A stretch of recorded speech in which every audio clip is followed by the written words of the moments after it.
Majikan lihat terus bilang, "Maaf ya Arsi, aku merepotkan kamu." Aku dalam hati pengen ketawa, ini kan ku sendiri. Jadi mandiin kakek tuh nggak tiap hari, 2 hari sekali itu kalau lagi musim panas ya.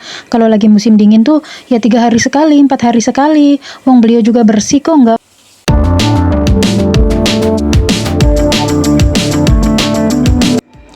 Pagi hari saya bangun tidur seperti biasa, membuang harta karunnya ATM-ku ini. Ini rutin tiap pagi bangun tidur ya. Awalnya sih emang jijik, tapi setelah setiap hari begini ya biasa aja ya. Yang penting kita abis ini cuci tangan yang bersih gitu ya, pakai sabun, pakai air yang bersih, dicuci yang benar gitu. Nah, jadi beliau ini kalau malam atau kalau terburu-buru mau pipis, mau itu di sini. Nah, ini saya juga sedang membuang harta karun saya sendiri ya. Setiap pagi saya juga rutin, alhamdulillah ya. Maaf ya teman-teman, ini bukan jorok. Memang aku setiap pagi begini. Jadi sebelum perawan tuanya bangun, aku lebih dulu menggunakan toilet. Karena kalau keduluan dia masuk, itu lama banget nggak bisa ditungguin. Lanjut aku membersihkan tempat tidur ya. Ini tempat tidurnya si janda dan aku tidur di atasnya dia. Jadi tempat tidurnya itu susun ya.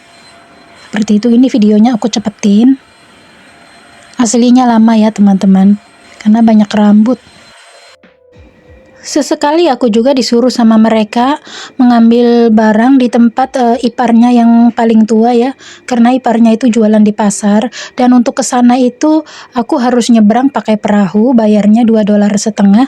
Nyebrangnya itu cepet ya teman-teman, mungkin antara 5-10 menitan gitu. Nah, ini pelabuhannya. Jadi rumah aku itu rumah majikan deket dari pelabuhan, sangat deket ya, jalan kaki aja ke sini. Nah, ini perahunya udah dateng. Ini pengalaman pertama aku di Hong Kong, dimana mau ke pasar aja harus nyebrang pakai perahu ya teman-teman. Jadi di seberang sana tuh ada pasar besar. Nah, iparnya majikanku itu jualan di sana. Jadi dia kalau malas belanja telepon aja sama iparnya gitu ya, beliin udang, beliin ini, nanti aku tinggal ngambil gitu. Bukan nggak percaya sama aku ya, ini lebih ke itu takut akunya capek gitu ya, takut aku nggak ada waktu untuk keliling-keliling pasar. Jadi kan iparnya kan udah di pasar, jadi sekalian gitu, kalau dia kan sehari-hari di pasar tahu mana yang segar, mana tempat jual yang agak murah kayak gitu. Nah, sangat cepat sekali ini teman-teman nyebrangnya itu, makanya bayarnya juga cuma $2,5 pakai patadong aja. Selanjutnya aku mau mandiin kakek. Jadi ngurus kakek itu aku ini bukan pertama kali, dulu di Taiwan juga jobnya jaga kakek. Umurnya 93 tapi dia masih agak sehat ya. Kalau ini umurnya 90 tahun ya, belum genap katanya. Nanti bulan depan atau kapan tuh ulang tahun yang ke-90-nya tuh. Tapi mungkin waktu mudanya cara hidupnya nggak sehat ya. Jadi tenaganya tuh udah nggak ada, kalau jalan dari kamar ke toilet itu udah apa ya, kalau kata orang Jawa sih gemeteran, otek-oteken lah ya kayak gitu. Kalau keluar naik pakai kursi roda. Jadi udah nggak ada tenaga kayak gitu. Kalau makan itu kalau badannya lagi enak ya, dia makan masih kuat banyak kalau makanan yang dia sukai gitu. Tapi tenaganya udah nggak ada, dan sakitnya tuh seperti sakit TBC itu loh teman-teman.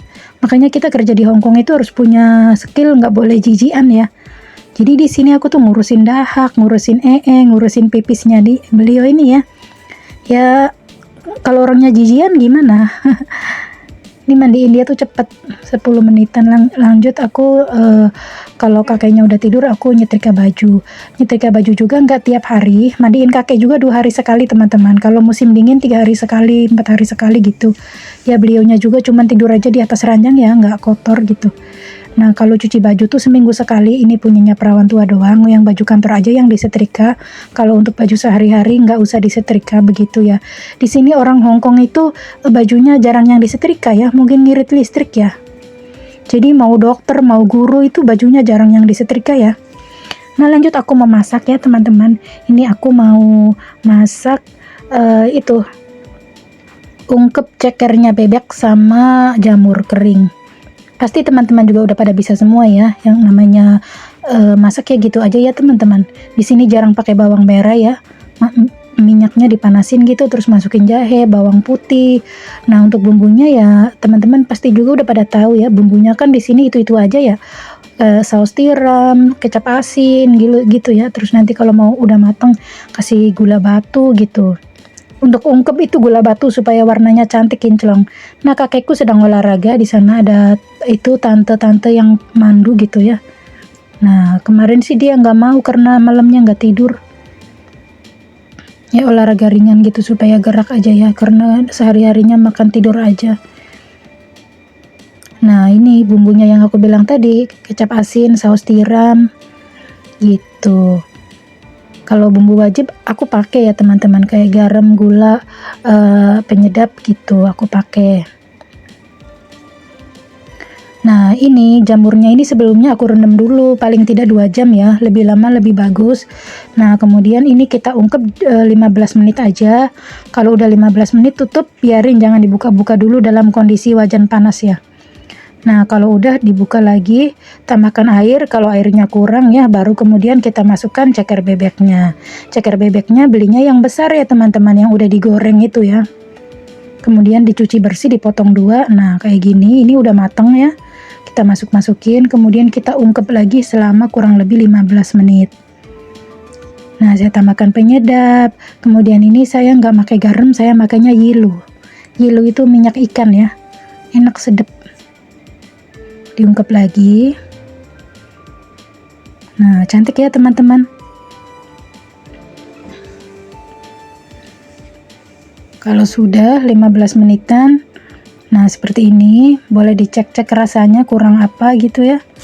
Kalau udah pas semuanya, kita matikan apinya. Masakan Hongkong tuh nggak ada yang sulit ya teman-teman. Nah, terutama untuk yang ungkep-ungkep itu gampang banget. Apalagi numis sayur ya, numis sayur hijau kayak joisam, sangcoy itu kayaknya sambil merem juga jadi. Hasil akhirnya seperti ini. Nah, kakek masih olahraga nih teman-teman.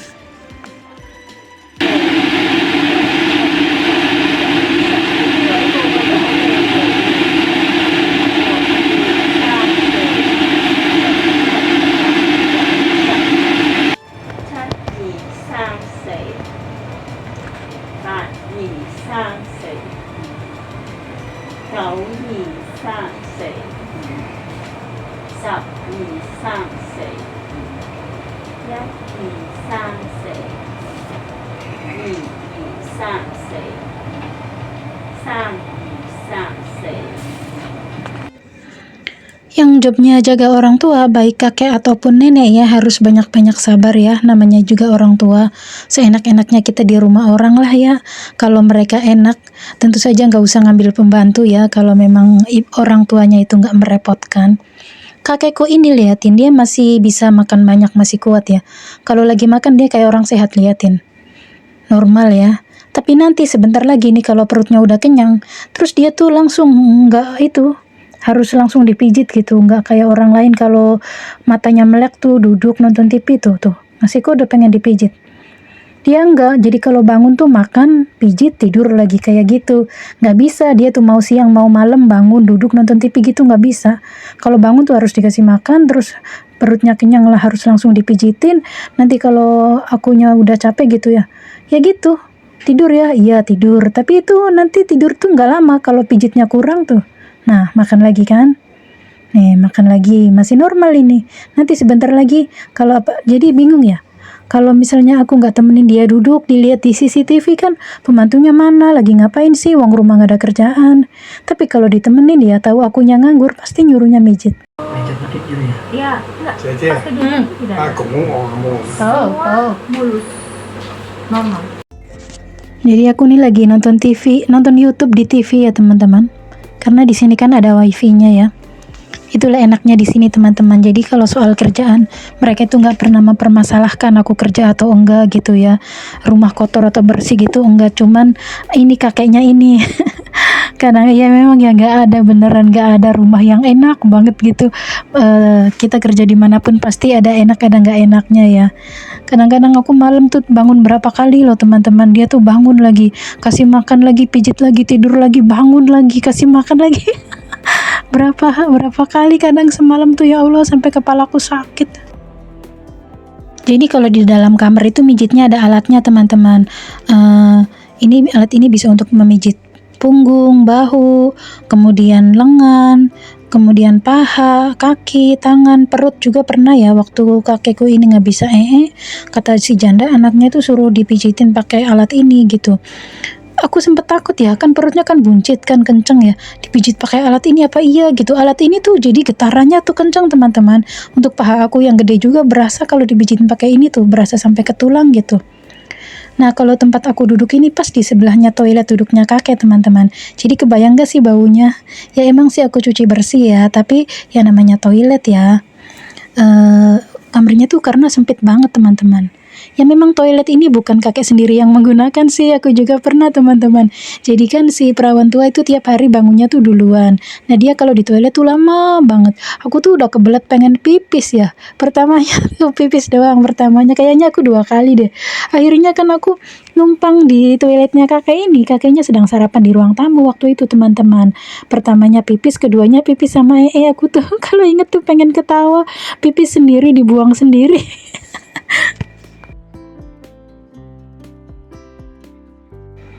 Nah ini sekarang tengah malam kakekku bangun teman-teman.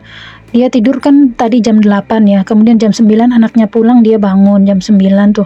Terus tidur lagi, sekarang dari jam 12 tadi bangun, tidur lagi, bangun lagi tuh. Jam 1 sampai pagi tuh teman-teman, jam 3 bangun, jam 5 bangun. Pokoknya sampai pagi lah.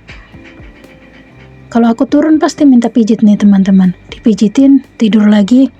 Terus nanti bangun lagi, dipijitin lagi kayak gitu tuh. Lihatin jam 1 teman-teman. Full sampai pagi nantinya tuh begini.